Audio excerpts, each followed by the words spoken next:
咱们中国人呢，就是讲究个缘分。世界那么大，人和人能碰着，咱们能一起做事儿，这不就是缘分吗？我经常觉得我和关律师他们就是有缘分。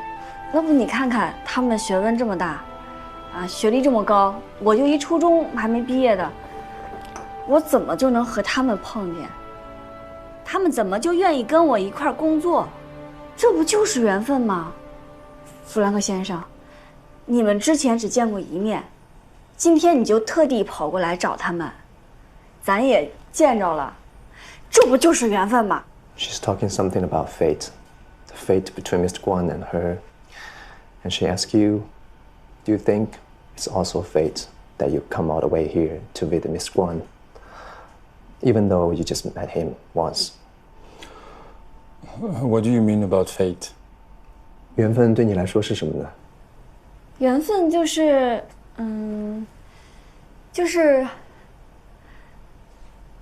是一堆人里面，我一眼望过去，就是你了。It's something like you pick out someone among a bunch of people at your first sight on him. What happened to the other lawyers? Why they are not back yet? 他们为什么还没回来呢？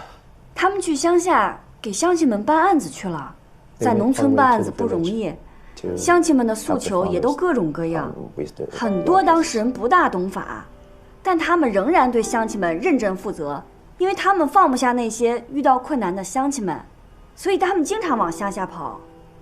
Oh, really? Is it really possible to make money by defending peasants in a lawsuit? 可是帮这些农民打官司，他们能赚到钱吗？那当然是赚不了什么钱嘛，所以才租用这么破的律所。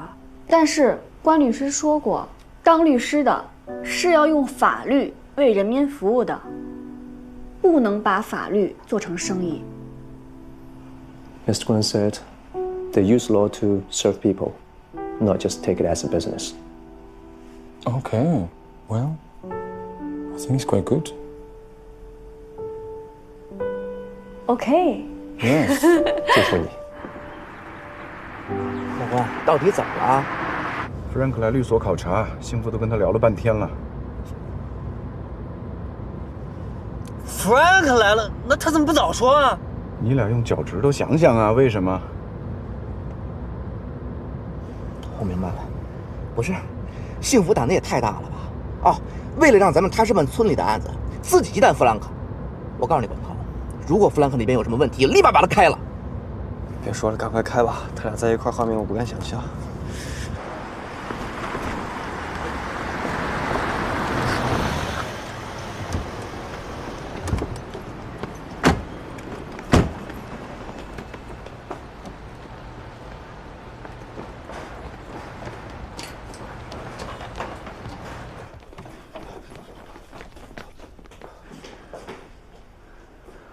没事，幸福应该把人稳住了。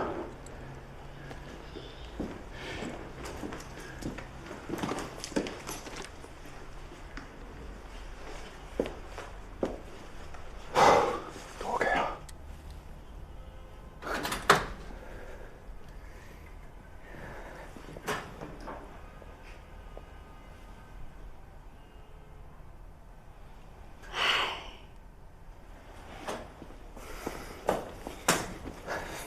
我早就说过，人家根本是不会聘用像咱们这一个小律所的。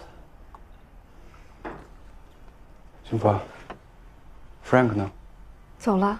走了，没留住他。我留了呀，没留住，他非走不可。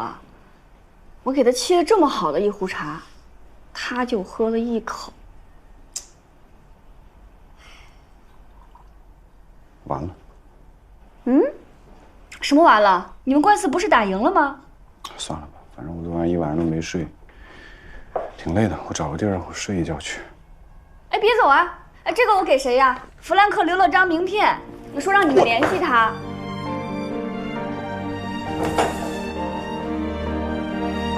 哎，关导。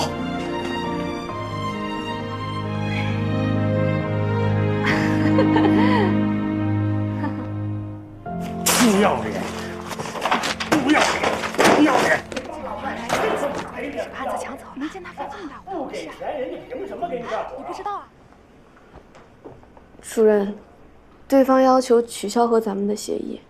行，取消可以啊，那就按合同违约，让他赔咱们1年代理费，那取消去。可主任，对方手里掌握着咱们暗示他们向官员行贿的证据呢。有证据让他们拿出来，啊，到时候看谁倒霉。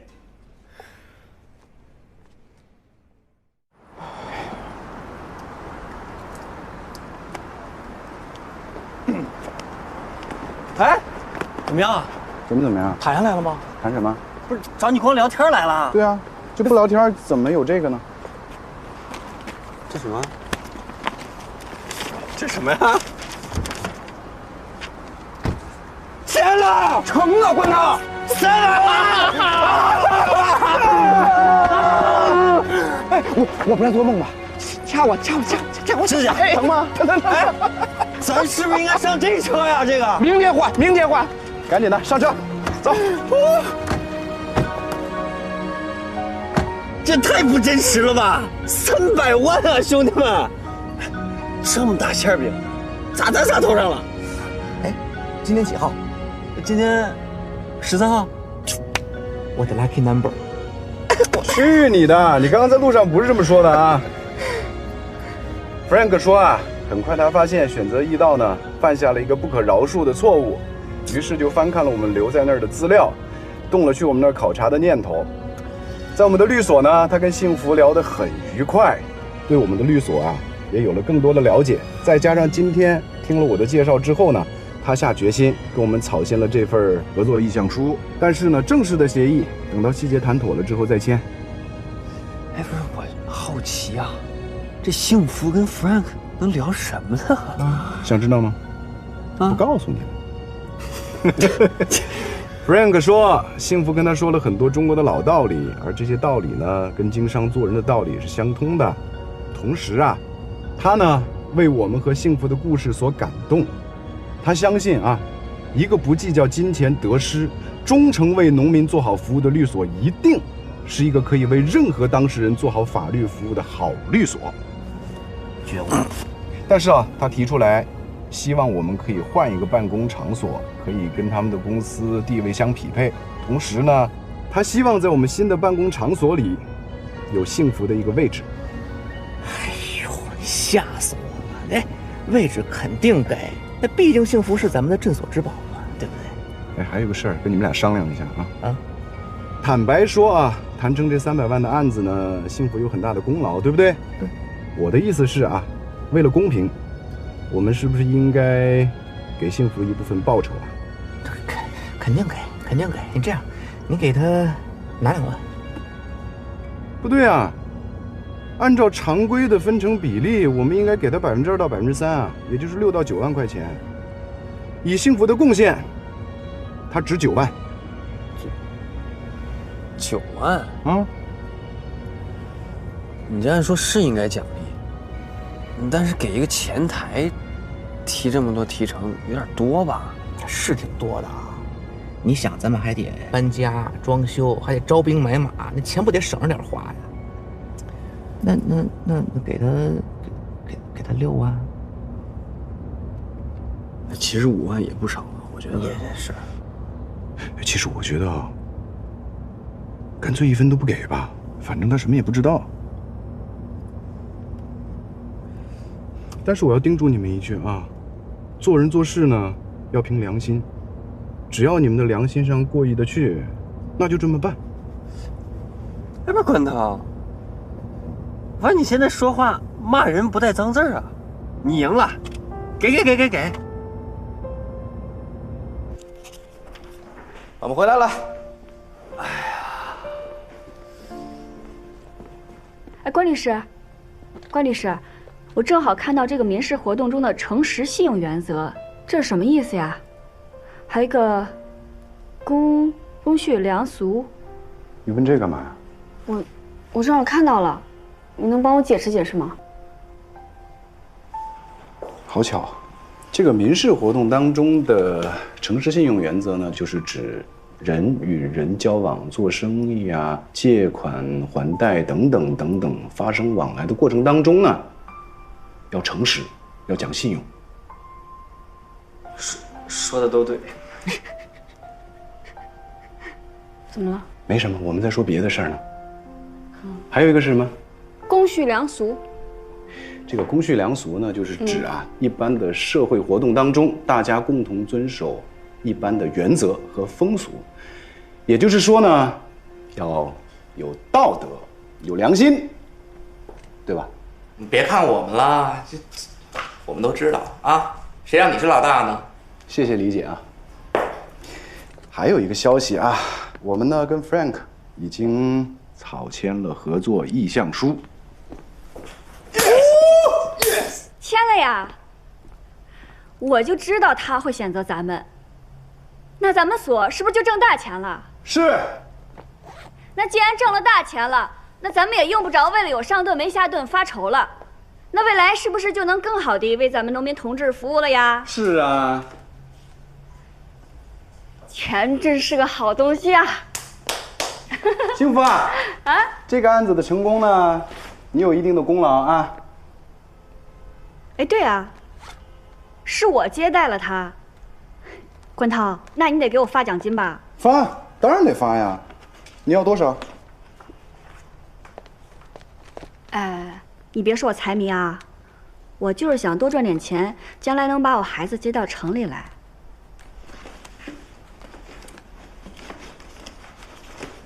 2000。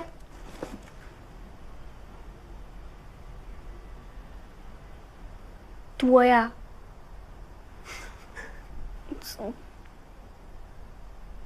别这么看着我。1000。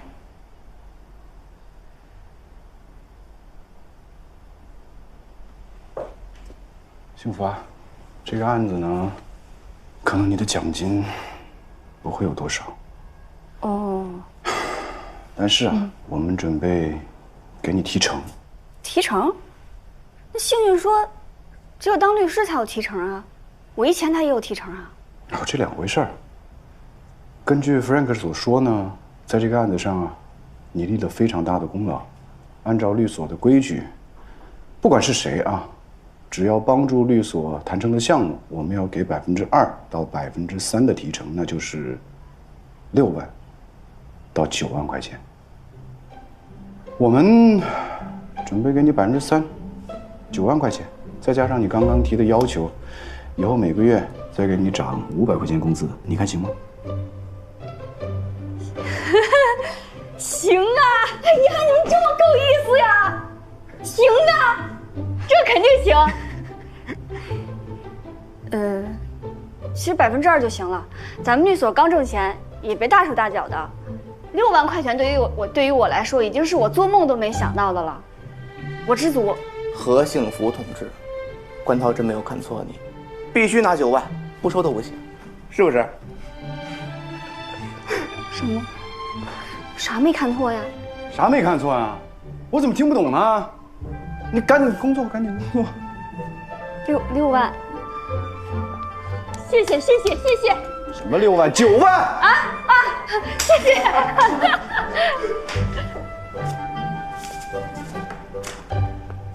哎呀，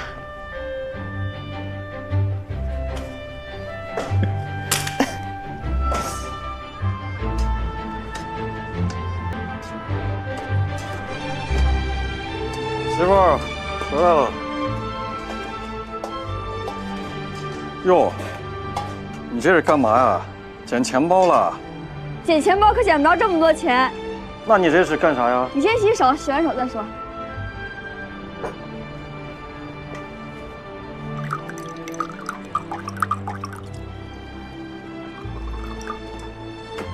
好消息，好消息！今天我挣了9万块钱。我不但挣了9万块钱，而且往后的每个月还给我加了500块钱的工资。干一个吧。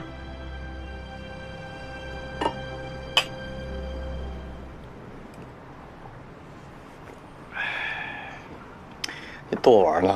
啊？怎么可能呢？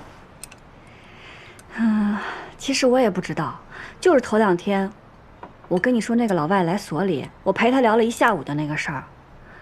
今天他们和关涛把合同给签了，关涛他们就说这个合同谈下来有我一份，按照规矩给我3%的提成，9万块钱。真有这种事儿啊？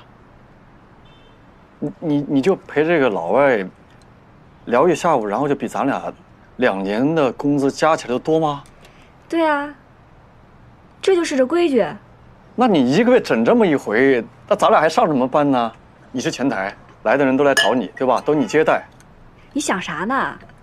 怎么可能天天有这种好事儿？这对我来说也是800辈子都遇不到1回的事情。再说了，人家是冲着关涛他们，也不是冲着我。要说这事儿，其实我现在想起来，心里也挺后怕的。万一我那天要是说错话了，把这事给谈崩了，那不就成我惹的祸了？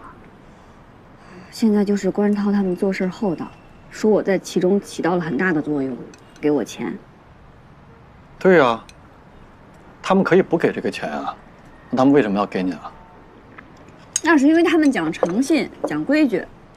行了吧，你进城这么长时间，哎，你见过讲诚信、讲规矩的人吗？关涛他们就是。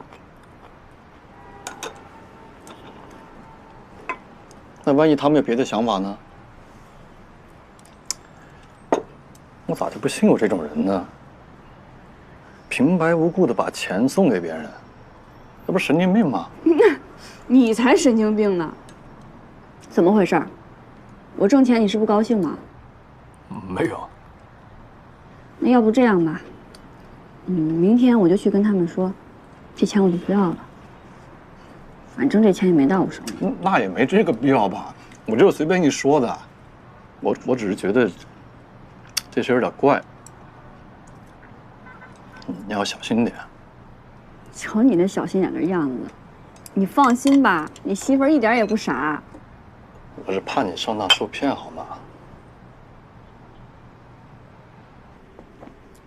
幸福啊，你看你这一下挣了这么多钱，加上征地补偿留下来的5万块钱，这万书记的事儿也过去了。要不咱俩干脆回去建大棚种蔬菜得了。你看咱俩住这地方，哪有家里舒服嘛？是不是啊？回去以后，咱们还可以多照顾爹妈和小豆子，你说呢？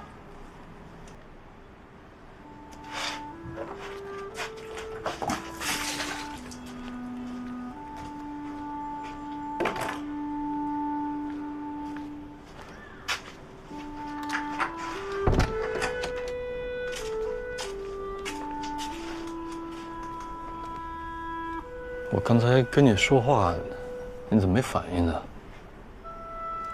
我觉得你说的特别有道理。我刚进城那会儿也特别想回去，特别想孩子。但是现在呢，我有了一些新的想法，也正想跟你商量商量。什么想法？咱们之前都在乡下住，偶尔进趟城也是办点事就回来，咱俩根本就没有好好在城里生活过。可我就是觉得，城里给咱一种不一样的感觉。虽然说咱们现在挺辛苦的，也挺累的，但是我就是有一种特别有奔头的感觉。这种感觉就让我特别想努力，特别想改变。我觉得城里有无限的可能在等着我们。你就说今天我一下就赚了9万多块钱，那就说明未来还有更多的机会。那咱俩加一起，那咱家的机会就能翻1倍呢。那咱未来也可以在城里买房，像青志那样，把孩子接到城里读书，然后再接爸妈来城里养老。你这也太敢想了吧？你这有啥不敢想的？我之前在早教中心打工的时候，我看人家那小孩那么小就开始学习，就开始接受教育，我就希望小豆子也能像人家那样。可是小豆子现在上早教也已经来不及了。但是咱俩再努努力，多赚点钱，那过2年，说不定就能把孩子接到城里来上托儿所，那多好呀！那当然好了，可哪有说的那么容易呀？谁容易啊？大家不都是得努力坚持吗？就像关涛他们，他们啊，真的是运气好。主要还是因为他们努力坚持，做人又好，要不然人家怎么会接到这么大的案子，赚这么多钱？所以说，咱们也应该努力坚持。可我总觉得我在城里，我真的什么都不行。我在村里的时候，我什么都会。哎，我一下地，我浑身都是劲儿，比在这儿自在多了呀。哎，我能理解你这种感觉。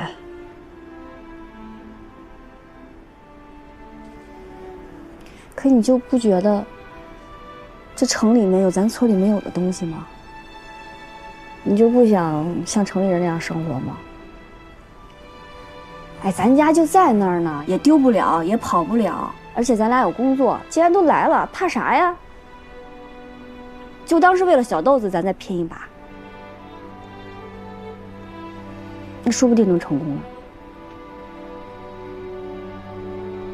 你看那电视上面有那么多从农村走出来的成功人士，人家都行，为啥咱不行？你这个叫做梦，你知道吗？做梦怎么了？有句话说得好，梦想总要有，万一实现了呢？嘿，你这个婆娘，我发现你进城真的是心野了。妈一点都没错。妈说啥了？妈没说啥呀。你刚说了，妈说我啥了？没说啥，睡觉吧，睡觉吧啊！说了，说了。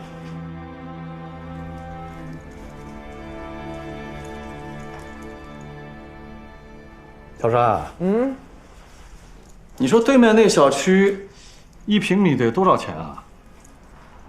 这个呀，哎呦，一般的户型得3万8、9，好点的过4万了。那么贵啊？你不看这什么地段，市中心呀。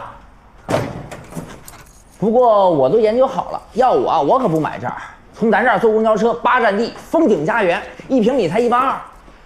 那你为啥不买啊？我得有钱呀，大哥。嘿，那你说这么热闹，好像你啥都知道似的。嘿，真不是我吹啊，来哥。放眼咱整个全市房地产市场，什么价位、什么地段、哪有新盘，我一清二楚。你又不买，你研究这个干嘛呀？万一哪天我有钱了呢？你看，一个住5号，中了就是2000万。你怎么跟我媳妇儿一样啊？啊，都爱做白日梦。你媳妇儿也不管你啊，就这么乱花钱。他管我干嘛呀？我风吹雨打的赚钱养家，他还好意思管我买彩票？你媳妇儿不上班啊？我不让他上的。我俩分工明确，我负责赚钱养家，他负责貌美如花，外加收拾家务。我总不能累了吧唧回到家还得扫地做饭吧？嗨，我给你说说我的心得吧。这城里的花花世界，女人一旦有了工作，赚了钱，开了眼界，那不可控因素就太多了。要不然城里的有钱人都离婚了。没你说那么夸张吧？哎呦，人性的弱点啊，是复杂又多变的，无一例外。行了，你别吓唬人啊！不过来哥，你可不一样。要我说，你的背景比咱队长的背景大多了。咱队长他姑父就在后勤干个科长，你说那可是组织部的处长啊！你要是当咱队长那多好，工资都起码能翻1倍呢。队长的工资比我们高那么多吗？你以为呢？这领导能是白当的呀？哎呀，队长，宋小山，王庆来，这执勤期间你们做没个坐下？刚才嘀咕什么呢？这不没什么事儿嘛，我们就随便聊几句。这怎么了呀？什么怎么了？有事没事都一样。雇你们过来是过来执勤的，不是过来聊天的。你们能干就干，不能干就滚蛋。说你们2句还顶嘴了是吧？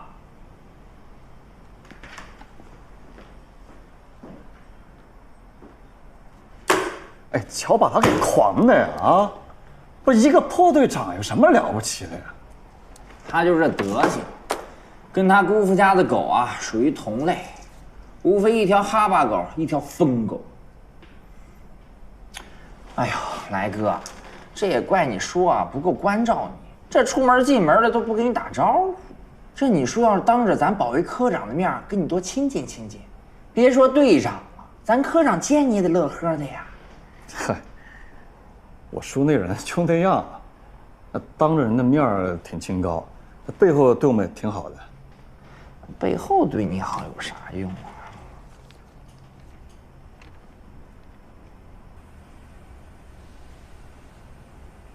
这也太隆重了吧！哎，停！干什么呢？这外来车辆不让进啊！啊，我们过来接下许处长。那许处长多了，你隔着墙头扔块石头能砸死俩。你找哪个许处长啊？就是组织部干部处的许处长。那也不让进，这外来车辆不让进，这是规定。我们都和许处长说好了，他一会儿就下来，我们进去接着人就走。你要我说几遍啊？这外来车辆不让进，这是规定。你把车停一边去，来。要不我给许处长打个电话？你把车停过去再打，好不好？来，快！那后边有车了，快点。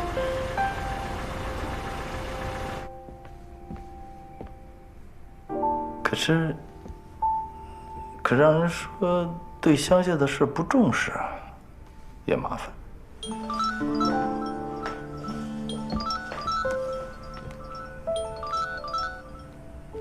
喂，哎，于科长，许处长，你都到了？到了。好，你看看，这剪个彩，也总想着我，这来回的多麻烦呀。你们在下边是吧？好，我马上下来啊。好。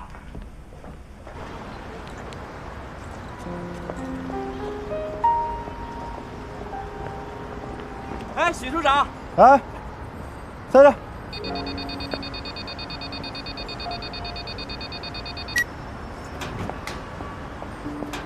哎呀，怎么不开进去啊？哎，你好，许处长。本来是到里边接你的，那个保安死活不让我们进。哎，辛苦你啊，许处长。来，走。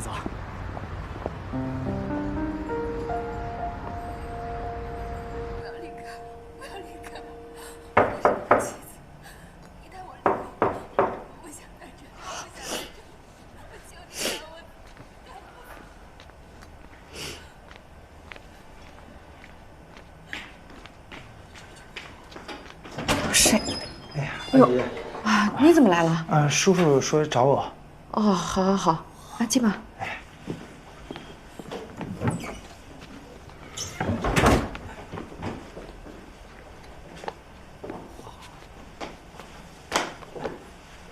那我进去了。去吧。是庆志吧？进来吧。叔叔。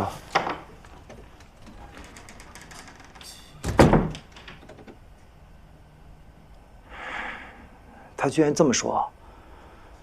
叔叔，我哥他没什么见识，我回去我说他。当然不跟他一般见识。可是我不能容忍他继续在这工作了。你能再给他次机会吗？回去我肯定说他。你不要以为我因为这点小事跟他计较。我帮他安排的这份工作容易吗？严格来讲，单位保安也是必须要公开招聘的，还不是因为你实在没办法了吗？而他呢，满世界跟人说他和我是亲戚，工作态度不端正，和同事们处的关系不好。他们后勤保卫科长2次暗示我了，再这么下去，如果真惹出点什么大事，直接影响的就是我。叔叔，我明白了。我哥他不懂事儿，给您添麻烦了，我替我哥向您道歉。这不是我特意找你来的最重要的原因。那是。你看啊，他现在丢工作了啊，总不能在家闲着呀。于是他又得找你啊，于是你就想尽办法帮他找工作。青芝，无论如何，你也不能利用你市长秘书的身份帮他安排工作，绝不可以。我明白是。在这个世上啊，有些事可为，有些事不可为。唯一权谋私，那就是雷池。这不是我给你的建议啊，是警告，非常严肃。放心吧，叔叔。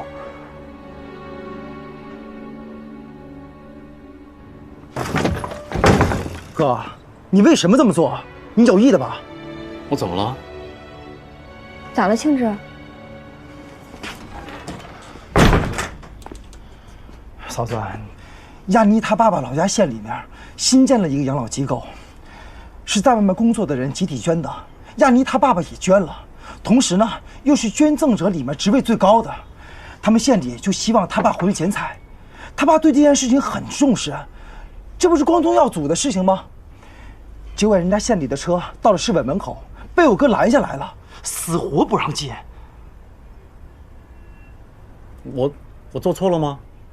你不是讲究原则吗？原则就是这个外来车辆不让进，门口不让停车，这不写得清清楚楚的吗？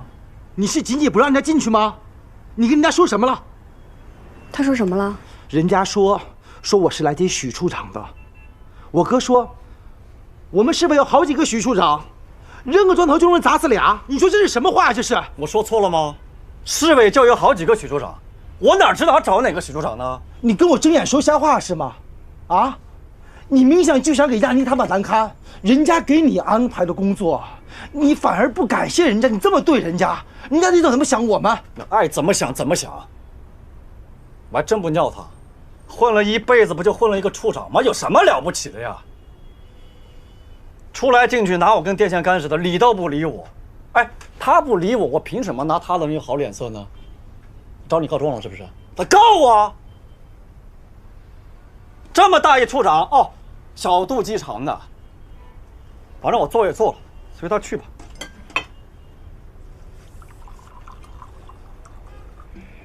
轩哥，你别干了。青芝，你原谅你哥一回不行吗？他这工作也不好找，嫂子还想着将来等我们攒够钱，把孩子接到城里来呢。嫂子，不是我不想让我哥在那干了，是人家不想让他在那干了。你说，与其让人家给他辞退了，还不如让我哥主动辞职的好。青芝，你先坐下，跟你哥说，我给你倒点水。我还就不辞了啊！有本事他找人来辞退我。哥，您能不能替我和亚妮的关系想一想？这件事情亚妮他爸很生气，但还是避开了亚妮和他妈跟我单独说的。你说你跟他闹，他就不得不跟亚妮和他妈说。亚妮还好说，那亚妮他妈本来就看不好我，看不好就看不好。离开大闺女，你找不到对象了是不是？你说什么？我就说了。你说你帮家里干了些什么啊？我问你，开口闭口雅妮，一个没有结婚的对象比家里人还重要是不是？再说了，你当初找他不就是因为他爹是个县太爷吗？他爹根本就不是什么县太爷，啊，就算是，也不打算拉咱们家一把。那你还找这么个媳妇干什么呢？哥，我跟亚妮的事情轮不到您来说行吗？我知道。这么多年我欠家里的，欠你的，这些我都能还，但我不许你这么说亚妮。也请你不用你的想法去揣测别人的心，行吗？我跟亚妮认识的时候，我还不知道他爸是干什么的呢。你还是辞了吧。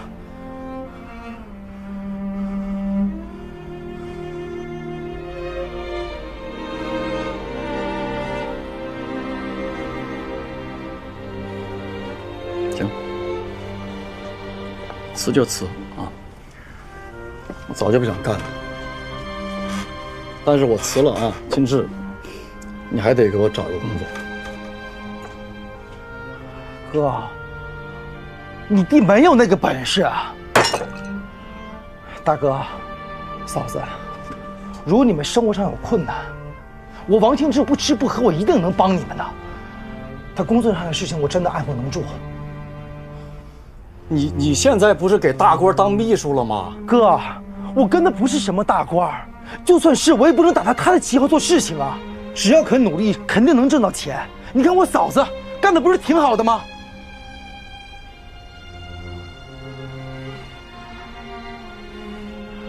嫂子，我还有事情，我先走了。王庆志，庆志，你大哥把你供出来，你大哥说推625不管了，是不是？好，明天我就去辞，辞了之后我再顺便问候你的宝贝老丈人。王庆来，你闹够了没有？你现在怎么变成这样了？人家帮你找工作，你不说感激人家，你还跑到亚妮爸面前替人家面子，你要脸吗？你去，我看你敢去！堂堂正正一个大男人，没弟弟你活不了了。来到城里之后，你左一个不适应，右一个不习惯。是，咱们来城里多多少少也都是因为我，你对我阴阳怪气的也就算了，你现在还跟你亲兄弟翻脸，连老丈人都不放过。我们大家都欠你的是吗？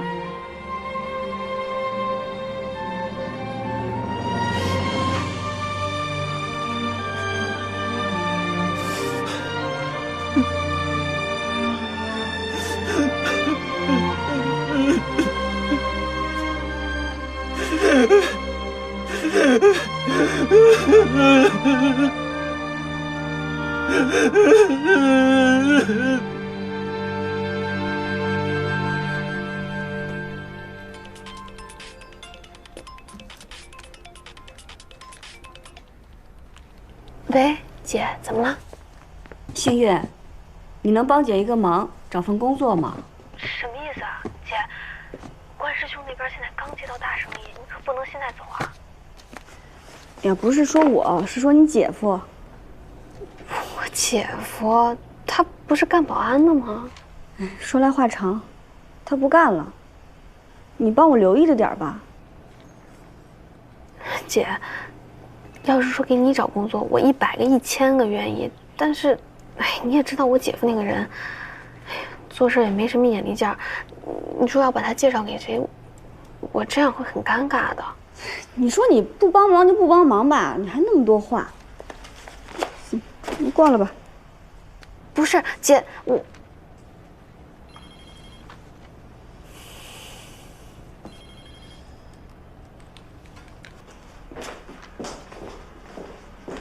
幸福，按照这个地址把这快递发一下。哦。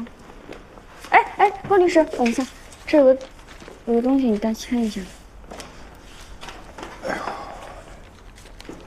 那你帮我按一下。嗯。喂，方英律师事务所，这有个快递，你们过来取一下。啊，好。哎，这不下个月才搬家吗？你怎么现在就开始打包啊？我是想先把不用的先收拾了，等那边弄好了，你们每次过去的时候都能捎点过去。哎呦，这不有搬家公司吗？咱们得算计着过呀。搬家公司搬大件，我们搬小件。哎，你说的还有点道理哈。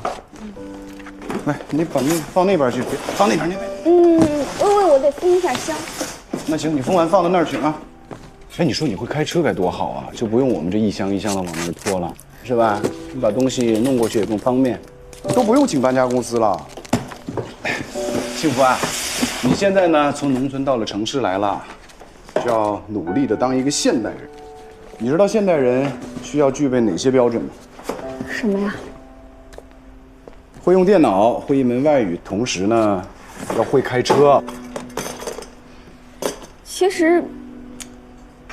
实我知道，我上网查过了，学开车实在是太贵了。哎呦，你就别管这个了，你要真想干这事儿，贵不贵都不是问题。我跟你说啊，我有个朋友开驾校的，我跟他说一下，他可以给你打折。这么巧？哎，就是这么巧。老话说，离上轿不能现这耳朵眼儿。那我就先把耳朵眼扎了，等着呗。哎，这就对了。我给他打电话啊。哎，喂，小罗，你那驾校，我给你介绍个学生啊。